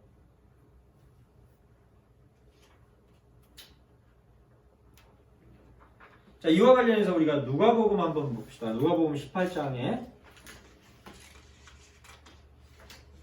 9절로 4절에 우리 강도사님 읽어주시겠습니까? 누가복음 18장 9절에서 14절까지요. 또 자기를 의롭다고 믿고 다른 사람을 멸시하는 자들에게 이 비유로 말씀하시되 두 사람이 기도하러 성전에 올라가니 하나는 바리새인이요 하나는 세리라. 바리새인은 서서 따로 기도하여 이르되 하나님이여 나는 다른 사람들 곧 토색, 불의, 간음을 하는 자들과 같지 아니하고 이 세리와도 같지 아니함을 감사하나이다. 나는 일회에 2번씩 금식하고 또 소득의 11조를 드리나이다 하고 세리는 멀리 서서 감히 눈을 들어 하늘을 쳐다보지도 못하고 다만 가슴을 치며 이르되 하나님이여 불쌍히 여기소서 나는 죄인이로소이다 하였느니라. 내가 너희에게 이르노니 이에 저 바리새인이 아니고 이 사람이 의롭다 하심을 받고 그의 집으로 내려갔느니라. 무릇 자기를 높이는 자는 낮아지고 자기를 낮추는 자는 높아지리라 하시니라. 네, 이 말씀이 실천적으로 적용되는 그런 맥락이죠. 그래서 이제 그러니까 교회의 직분들은 그 동등성에 대한 인식이 없으면 이 말씀에 그대로 부딪히는 거죠. 그러니까 이게 단순히 그냥 교만하다, 교만하지 말아야 된다 그 얘기를 하고 있는 것이 아니고 교회적으로 보았을 때에 그러니까 위에 있으려고 하는 것. 이런 측면에서 아주 그게 사소하지만 그리고 우리 거의 본성적이죠. 우리는 머리가 되려고 하지 꼬리가 되길 원치 않잖아요. 부모님들도 뭐라 그래요? 머리가 되라. 근데 요새는 이제 하도 고생을 많이 하니까 뭐라 그래요? 아유 머리 되면 잘린다. 꼬리 되라. 도마뱀 꼬리는 그냥 잘리잖아 쉽게. 어찌됐거나 그런 본성이 이렇게 뭔가 이렇게 톱이 되고 싶은 내가 제일 잘 나가 그렇게 되고 싶은 욕구가 항상 있죠. 그죠? 신앙인도 마찬가지예요. 신앙생활 해도 어때요? 그런 측면에서 이제 어떤 교만이나 개인적인 차원에서가 아니고 교회의 전반적인 운용이나 직제에 있어서도 그런 측면이죠. 그래서 우월한 로마 가톨릭은 그걸 아주 잘 활용하죠. 이단들도 그렇고 자꾸 그걸 자극을 해주면 어때요? 똥구멍 살살 긁어주면은 다 나오죠. 그런 방식이요. 당신은 탁월해, 우월해, 다른 사람들과 달라. 그런 식으로. 그래서 이제 로마 가톨릭 같은 경우는 뭐 지상의 가장 위대하고 탁월한 메이저리티의 직분 뭐 이런 식으로 막 호칭하는 그런 호칭들이 막 횡행했을 정도로 그런 본성들을 아주 잘 활용을 하는데 그건 장로교회의 이런 제1지리서에서 적극적으로 배척하는 그러니까 하여튼 다른 성경적인 장로교회에서는 아까 우리가 누가복음 살펴본 것 같은 그런 장로교회에서 어때요? 우월하려고 할 필요가 없어요. 물론 그래도 우월한 자들이 있죠. 신앙적으로 우월한 분들이 있죠. 그죠? 탁월한 분들, 우월이란 말이 좀 그렇네요. 탁월한 분들. 그래서 대표적으로 그 탁월한 분들이 누구예요? 교회에서 탁월한 분들이 누구예요? 직분자들이죠. 그죠? 장로는 어때요? 존경받아야 되고 집사들은 섬김에 있어서 탁월해야 되고 목사는 어때요? 말씀에 있어서 탁월해야죠. 안 탁월해서 문제지. 목사인데 안 탁월해. 말씀에 안 탁월하고 장로인데 별로 존경을 못 받고 이래서 문제지. 현실적으로 탁월한 그거는 근데 자기가 나서는 것이 아니고 어때요? 뭐 자연스럽게 하나님께서 은혜 가운데서 그렇게 권위라는 게 기본적으로 성격이 그렇잖아요. 내가 세우는 건 권위가 아니죠. 거기에 덧붙이죠. 내가 권위를 내세우면 그걸 뭐라 그럽니까? 아, 저 사람 참 권위 있어 이렇게 얘기합니까? 안 그러죠. 권위주의라고 그러죠. 그죠? 근데 내세우지 않아요. 근데 그 사람은 항상 말하는 것이나 행동하는 것이나 어떤 생각하는 것이나 탁월해요. 그럼 자연스럽게 사람들이 어떻습니까? 존경하죠. 그 사람을. 존중하죠. 권위가 있죠. 그런 게 권위지. 그러니까 칭찬은 남이 해야지 칭찬이지. 아, 내가 내 잘 같아서 하던 말이지만 나는 정말 이 점에서 나는 진짜 탁월해. 이러면 어때요? 벌써 그건 칭찬이 아니죠. 그런 맥락이죠. 약간 비껴갔는데 기본적으로 이제 그런 우월하려고 하는 그런 탁월하려고 하는 그런 부분들이 이 장로교의 시스템에서는 다 이제 부정되는 그런 측면이다, 맥락이다. 시팡에 진정한 감독에 헌신하는 자들로서 그들은 결코 조금 내려가서 형제들을 위해서 주관하거나 그리스도의 유선을 강탈을 해서는 안 된다. 교회의 머리는 누구예요? 교회의 유일한 머리는 누굽니까? 그리스도죠. 그런데 그리스도 외에 교회의 머리가 되면 그 자를 뭐라 그래요? 뭐라 그럽니까? 강강도사님? 그리스도가 아닌데 교회에서 머리가 된 자를 뭐라 그럽니까? 그 자가 저 그리스도예요. 감독, 독재자들. 심각하게 보면 그 자가 저 그리스도예요. 자기가 좌지우지하는 자들. 지교의 당회건, 노회건, 총회건 누구 한 사람이 좌지우지한다 그러면 그 사람은 적 그리스도 노릇을 하고 있는 거예요.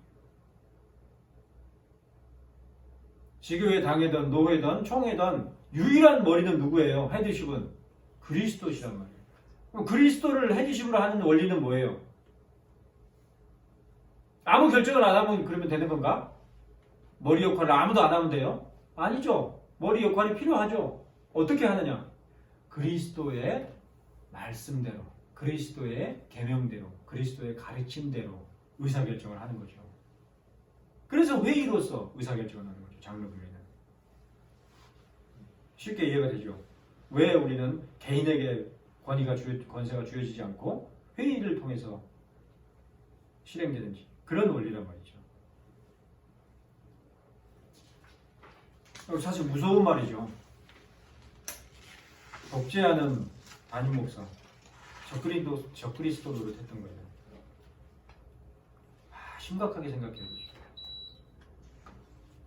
자, 11항 목사는 그들이 목사로 있는 한 그들에게 주어진 고난 밖에서 많은 교회 근데 한 가지 일반적으로 근데 어떤 영적인 의사결정을 하는 데 있어서 어떤 자들이 탁월한 자들이 탁월하죠. 직분자들이 탁월하죠. 회중주의에서 놓치는 부분인데 다 동수로만 생각을 한단 말이에요. 그러면은 참 민주주의, 그러니까 사실은 현대 민주주의에 있어서도 폐단이죠. 민주주의가 좋기만 한 게 아니잖아요. 혼란스럽잖아요. 지금 우리 사회도 그러잖아요. 그죠? 다 촛불 들고 나오네. 애까지 촛불 들고 나와요, 이제. 그렇게 되면 어떻게 돼요? 그렇게 되니까 이제 굉장히 조심스러운 발언인데 국가의 주인이 국민이냐? 민주주의 원리는 기본적으로 그거잖아요. 헌법에는. 말은 맞는데 실질적으로 주인이 되어버리면 어떻게 돼요? 혼란스럽죠. 그러니까 교회 정치도 그렇고 사실은 세속 정치도 하나님께서는 지난주에 살펴봤잖아요. 하나님께서는 교회만 창조하시고 세상은 지가 독보소처럼 지 스스로 잘한 거 아니잖아요. 생겨난 거 아니잖아요. 다 하나님께서 창조하셨잖아요. 그리고 왕도 어때요? 성경 말씀에 하나님의 도구로서 있는, 종으로서 있는 거란 말이죠. 왕도 그런 자란 말이죠. 그러니까 하나님의 주권 안에 있는 그러한 자들이기 때문에 기본적으로 이제 하나님의 섭리에 있어서 상당히 유사가 많죠. 그래서 역사를 쭉 살펴보면 의회 민주주의도 어때요? 사실 의회 민주주의가 아주 발달됐고 또 전래된 데가 영국이잖아요. 근데 그 영국 의회 민주주의의 아이디어가 이 장로교 제도에서 대부분 다 제공된 거죠.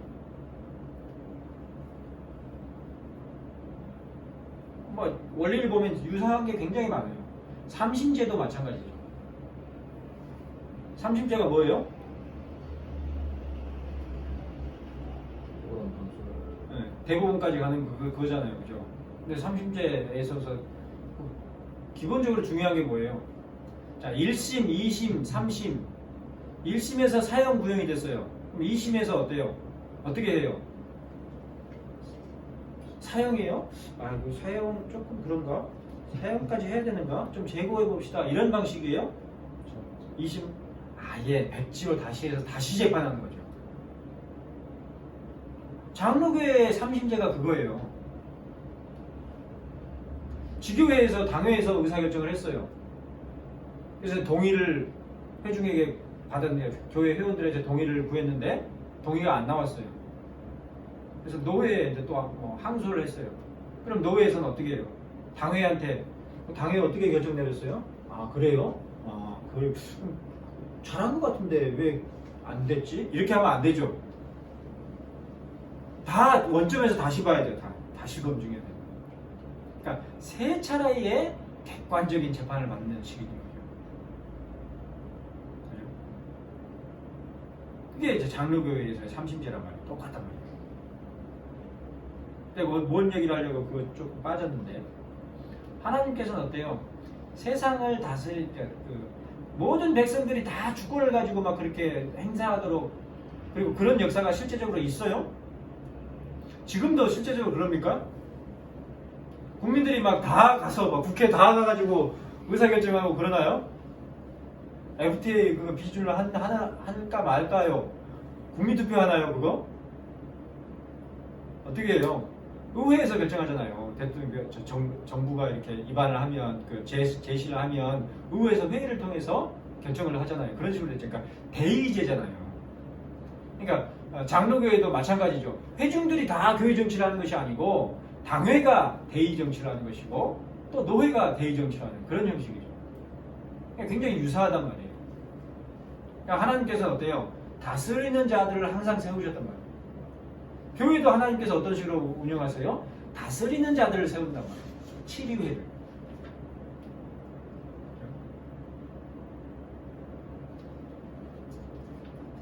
좀 이제 시간이 좁히다 보니까 좀 설명이 조금 이제 아직도 12장 봅시다. 목회자가 사법권을 행사하는 것도 부패다. 중세 로마 가톨릭 교회는 어때요? 영화 같은 데 보면 어때요? 중세시대 마녀 재판하는 거 보면 어때요? 관원하고 신부가 사제가 같이 판결을 내리죠. 그죠?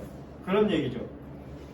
근데 이제 유스투비즘에 명확하게 나오는데 그렇게 해서는 안 된다. 사법권을 행사할 수 없다. 그 부패다. 목회자의 사법권에 대한 문제는 이미 제1치리서에서 목회자들은 사법회의에 회원 자격이 부여되지 않은 것으로 선언된 바 있다. 그랬습니다. 중세시대는 그런 부분에서 정교 일치라 그러고 뭐라 그러나 이거 정경 유착 비슷하게 종교 유착 그죠? 로마 가톨릭이 중세시대 그랬던 거죠. 13항에 감독이 목사의 목사가 되고 많은 목사 위에 목사 없다 그랬죠. 목사 밑에 목사도 없고 많은 무리의 목사가 되며 하나의 특정 회중이 없거나 통상적인 가르침도 없는 것은 하나님의 말씀에 동의되지 않는 일이다. 그러니까 직무 없이 고위 감독으로 있는 것은 성경적이지 않고 또 동일한 동등성을 거슬러서 목사 위에 목사로 있으려고 하는 것도 성경적이지 않다. 그 문맥이죠. 근데 오늘날은 비일비재하죠. 개척교회 목사가 높나요? 성도 5,000명의 목사가 높나요? 그런 거죠. 현실적으로. 개척교회 목사는 쳐다도 안 봐요. 조금 심하게 그러면 취급을 안 해요. 회의에서도. 근데 성도 5,000의 교회는 이분만 쳐다본다니까요. 그분이 뭐라고 얘기하나. 그렇게 돼서는 안 된다는 거죠. 그래서 거기 설명해 보면 1578년 10월에 감독들에 대해 개별 장로회보다 위에 있는 직분이 아니며 그죠? 오히려 개별 장로회와 동일하게 여기도록 해야 한다 그랬다 그랬습니다. 240쪽에 여기서 개별 장로회란 단순히 교회의 당회를 말하는 것이 아니라 인접한 몇몇의 회중, 콩그리게이션이나 노회를 말한다. 프레즈베터리를 말한다. 이런 맥락에서의 개별 장로회, 장로회라고 그랬죠. 그렇죠? 개별 지교회라는 말을 쓰지 않고 개별 장로회라는 말을 이런 맥락에서 썼단 말이에요. 그래서 노회 개념이란 말이에요. 장로회라고 해서. 14항에 그러므로 현재의 감독은 하나님의 말씀이 그들에게 요구한 명령에 부합해야 하고 교회적인 혹은 시민의 문제들에 있어 일반적인 교회에서 그들에게 부여한 권한을 벗어나지 말아야 하며 그렇지 못할 경우에는 교회의 모든 직임에서 해임해야 한다. 이 정도로 명확하게 제시를 하고 15항에 그러나 목회자들은 그들의 군주가 원할 경우 이것도 이제 현대 문맥에서는 이제 얼핏 이해가 쉽지 않은 문맥인데 말씀에 합당하다면 그것이 회의이든 의회 혹은 다른 것이든 자신에게 허락된 일을 소홀히 하지 않는 범위 안에서 또한 세상 군주에게 아첨하지 않고 교회의 공공 자산에 해를 끼치지 않는 범위 안에서 도와야 하는 것을 우리는 부정하지 않는다. 그러니까 도움을 청할 경우도 있지만 요새는 이제 최근에 목사들이 어떤 이런 행정부나 사법부의 부름을 받는 경우가 있죠. 어느 경우에요? 실정법을 위반해서 법원에서 출두 명령이 나오는데 출두를 안 하죠. 출두해야 된다. 그 문맥이죠. 15항은. 성실하게 답변해야 된다. 출두해서. 그런 자리에서 이 종교 분리의 원칙을 깨뜨리는 것이기 때문에 교회 문제에 관여할 수 없습니다. 나는 출두할 수 없습니다. 그렇게 해서는 안 된단 말이에요.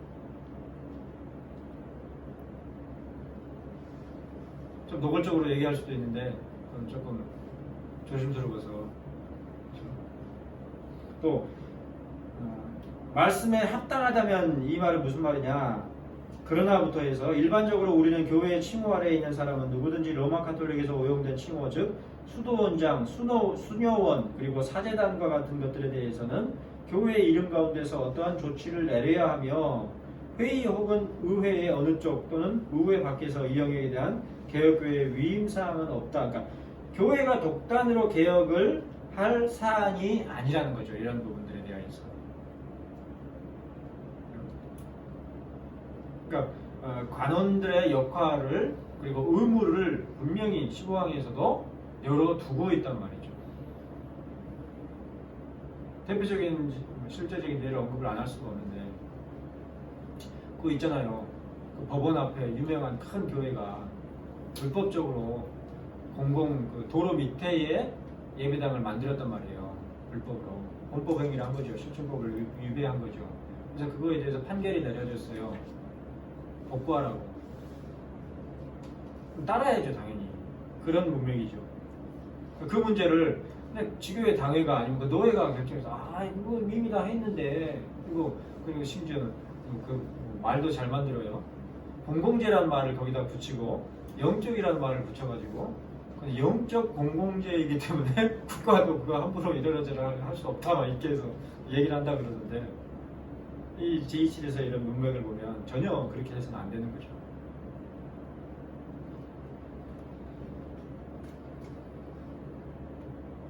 자, 여기 이제 설명 부분에서 242쪽에 밑에서 세 번째 줄에 이는 제1장 15항에서 목회자는 자신이 속한 군주들이 말씀에 부합한 정치를 할 수 있도록 도와야 하며 다만 시정에서의 업무에 개입하여 자신들의 책임을 소홀히 하지 않는 범위 내에서 세상 일을 돕도록 한다고 규정한 것이기도 하다. 자, 이러한 예가 아까 살펴봤던 느헤미야의 예죠. 그리고 또 누가복음에 살펴봤던 그 문맥이죠. 그러니까 누가복음이나 마태복음 2장이죠. 헤로드 왕이 예수님에 대해서 제사장한테도 이제 그때 당시에 종교 지도자들한테 물어봤단 말이에요. 근데 그때 헤로드 왕이 찾아가서 물어봤을까요?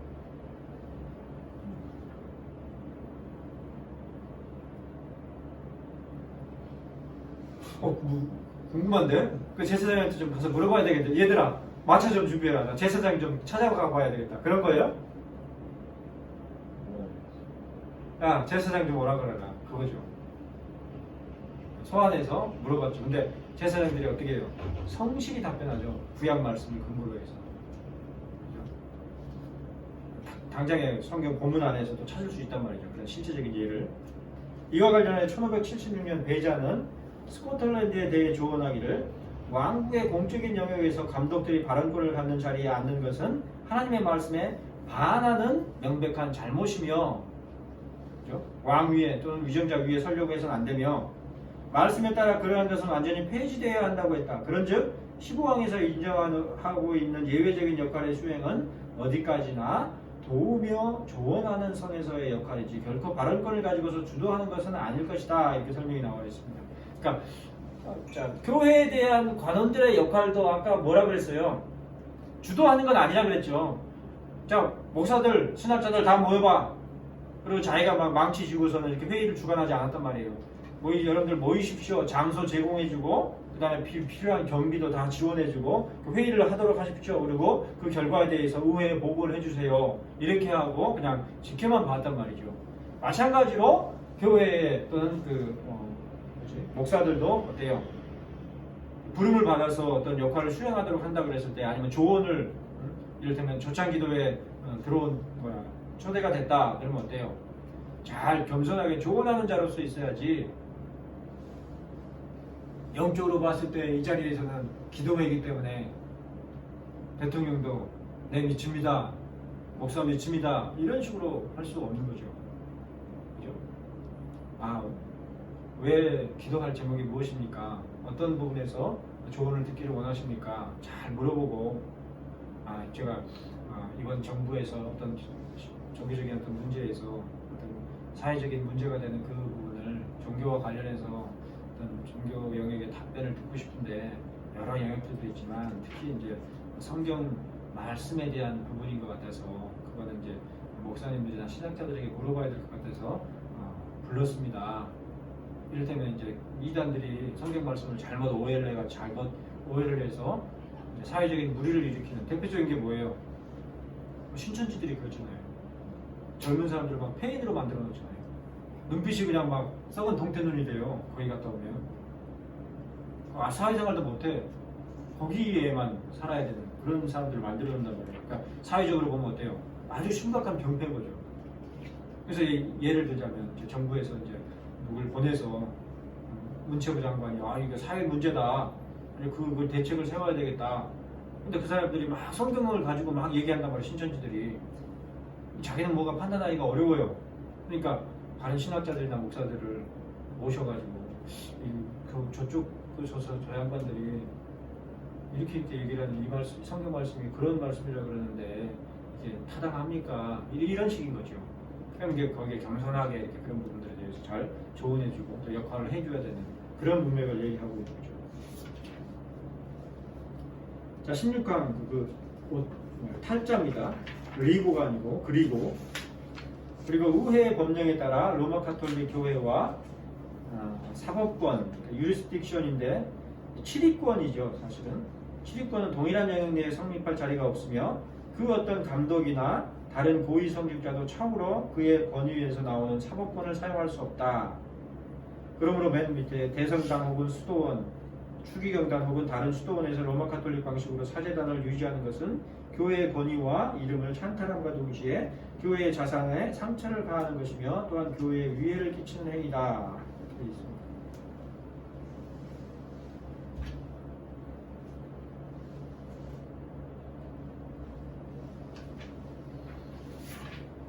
마지막 17, 18항 나왔는데 살펴보고, 워낙 이게 논의될 것이 많은 주제인데도 항목들도 많아요. 18항목이나 돼서 이걸 제한된 시간에 한정없이 이렇게 설명할 수는 없고. 자, 17항에 로마 카톨릭 사법권에 대한 종속은 연합된 위원들의 재판권, 7위권에 대한 얘기예요. 7위권으로서 그들이 교회 문제에 간섭하거나 교회의 위임을 받지 않는 한 그 재판권은 폐지되어야 한다.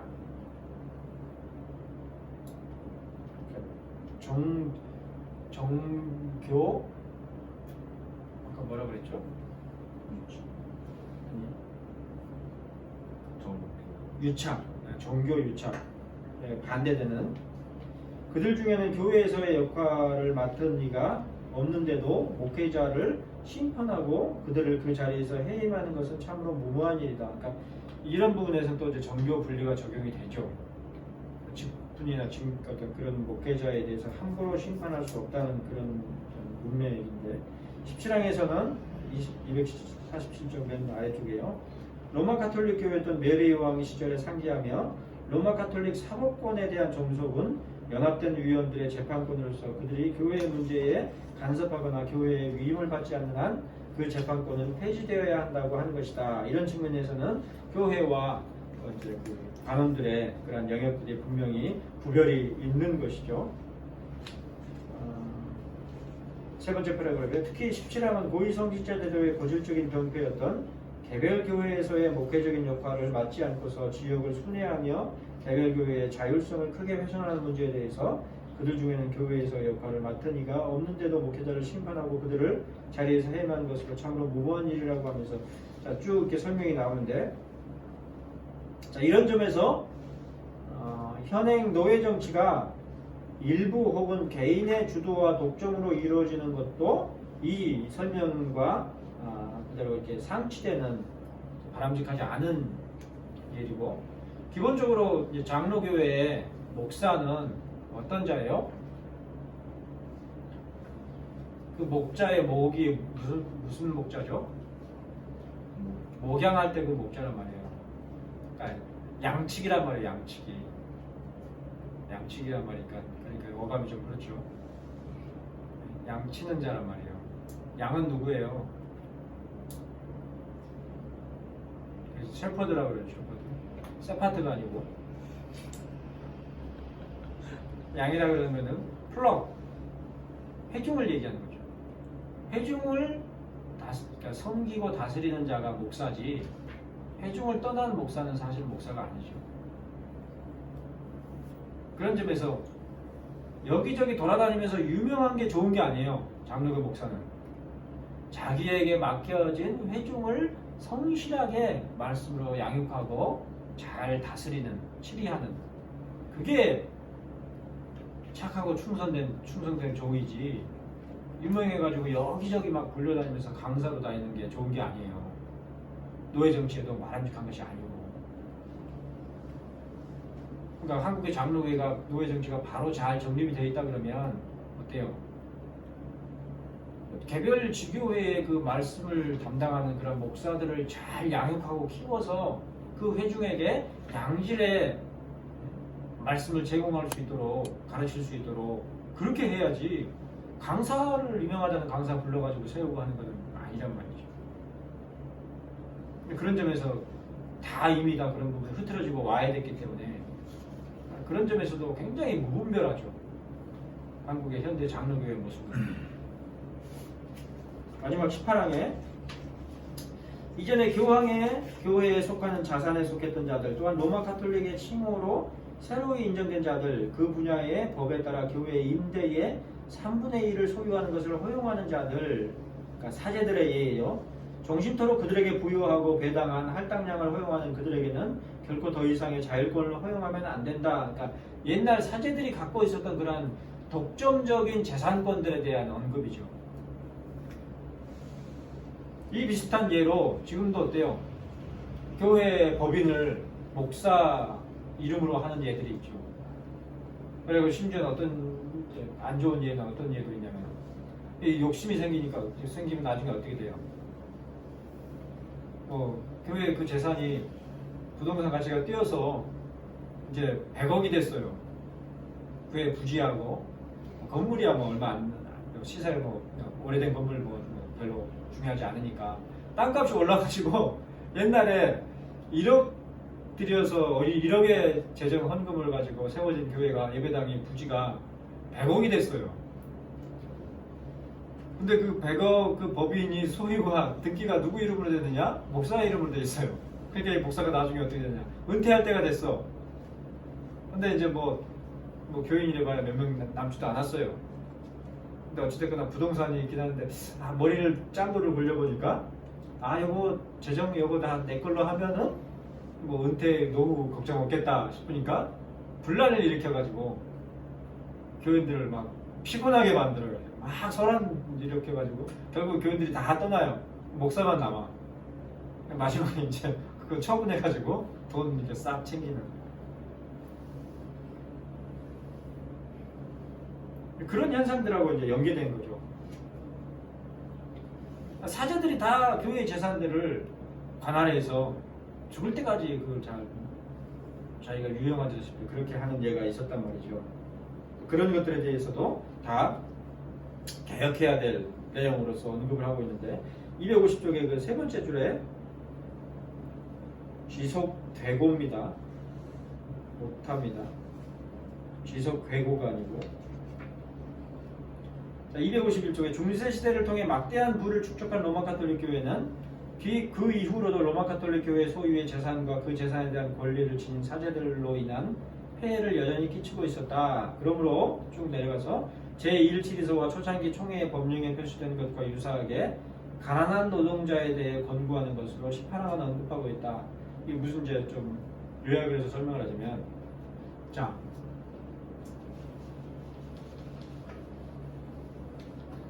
제가 사는 데가 영등포구인데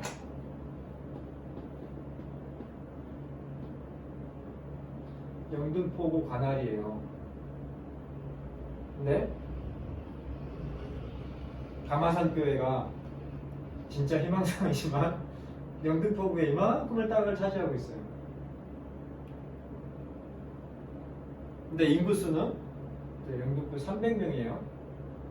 300명이 이제 다 있단 말이에요. 근데 교회가 이만큼은 토지 소유를 하고 있으니까 요만큼은 이제 어떤 상가나 어떤 건물이나 어떤 경제적인 활동을 할 수가 없잖아요.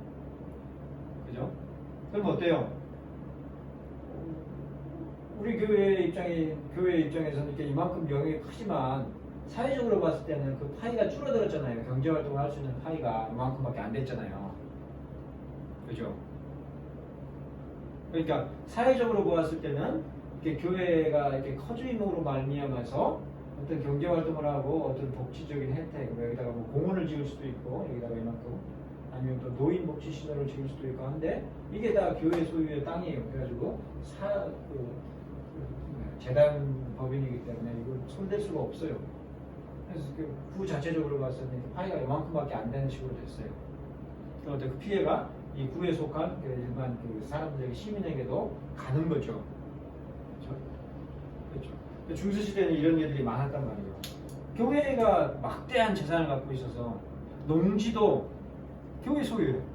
로마 가톨릭 교회 소유예요.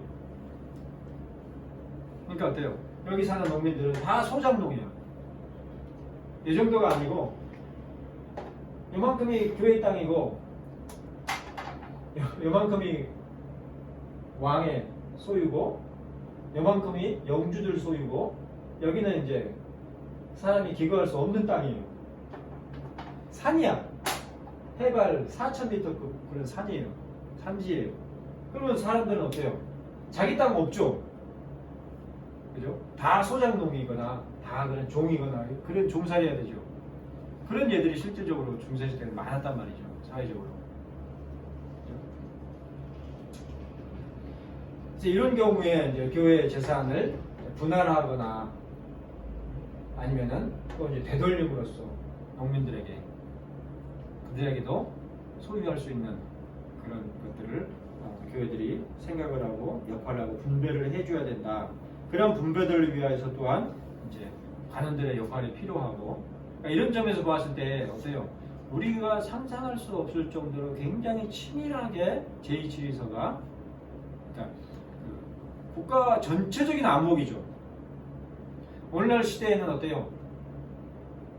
그 전체 한국 사회의 기독교, 그 가운데서 장로교회, 그 가운데서도 교단, 그 교단 안에서도 노회, 조차도 어때요? 안목이 형편없죠.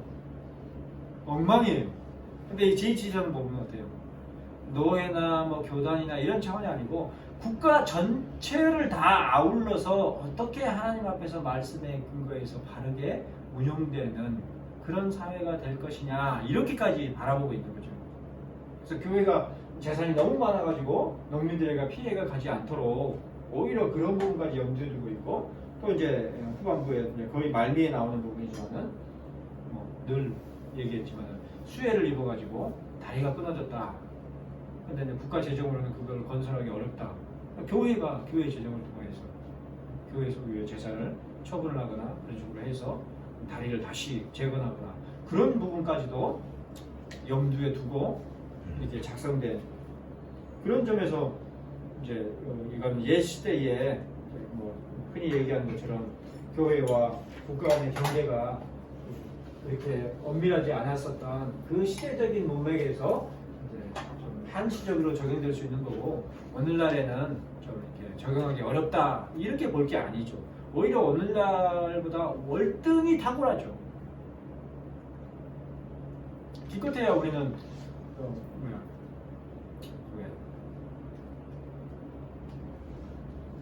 생각이 도저히 안 나네. 그런 점에서 이제 거의 우리가 다 살펴보는데 다음 주에 이제 마지막에 13장 부분이죠. 12장 13장 우리가 간절히 원하는 개혁의 특정 항목들하고 그다음에 이 모든 개혁의 유산들로부터 얻을 수 있는 이 13장에서 이제 아까 사회 공공재에 대해서도 교회가 역할을 하고 관심을 두는 그런 부분들 포인트가 항목에서 나오는데요. 그런 부분들을 통해서 우리가 이제 이 스코틀랜드 제2치료사의 그러한 관점과 가치를 오늘날의 우리 신앙에 특히 장로교회 원리에 어떻게 적용할 것인가. 이것과 대비되는 자료가 또 한 가지가 이제 제네바 7위서인데 제네바 7위서는 이제 이 스코틀랜드 7위서하고 다르게 물론 시대적으로 배경이 앞선 배경이지만은 지교회의 중심으로 해서 지교회에서의 교회 정치의 전반적인 7위에 관련된 그런 문맥들이 다뤄지는데 그런 것들이 다 겸비해서 어떻게 이 사회 안에서 그리고 교회가 어떻게 운영되는 것이 성경적으로 바람직한 교회의 운영인가 이런 부분들을 오늘날 시대에도 깊이 상고해야 될 그런 주제가 아닌가 우리가 깨달을 수 있을 것 같습니다. 이제 질문이 있으세요?